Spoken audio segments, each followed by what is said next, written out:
네, 1분기 우리 경제가 규모 면에선 코로나19 이전 수준을 회복했다고 하지만 가계에까지 그 온기가 도달하지 못했습니다. 네, 소득이 늘긴 늘었는데 일이나 사업으로 번 돈은 줄고 정부 지원금을 받아 늘었던 겁니다.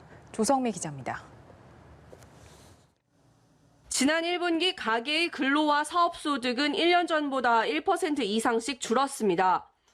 코로나 사태의 결과인데 재산소득 감소폭은 14%가 넘었습니다.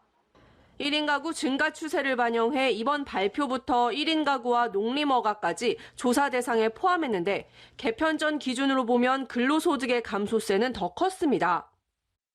근로소득과 사업소득이 동시에 감소했는데 코로나19 재확산에 따라 음식, 숙박 등 대면 서비스업을 중심으로 취업자 감소와 자영업 업황 부진의 영향으로 하지만 정작 가계 전체 소득은 1년 전보다 되레 0.4% 증가했습니다.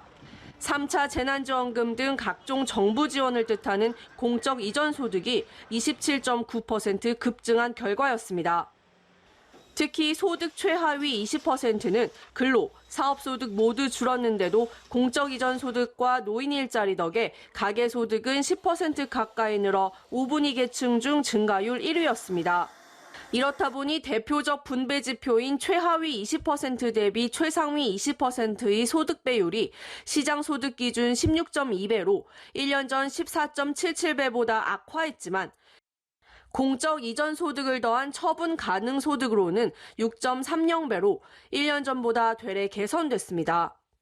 하지만 물가 상승 여파로 물가를 고려한 실질 소득은 14분기 만에 처음 줄어 가계 사정이 수치상 증가만큼 좋지 않음을 드러냈습니다. 한편 공적 지원금 덕에 위축됐던 소비 지출은 1.6% 늘며 3분기 만에 처음 증가했습니다. 다만 가장 많이 늘어난 지출 항목은 17%대 증가율을 보인 술이었고 오락, 문화 등 대면 서비스 지출은 여전히 감소를 면치 못했습니다.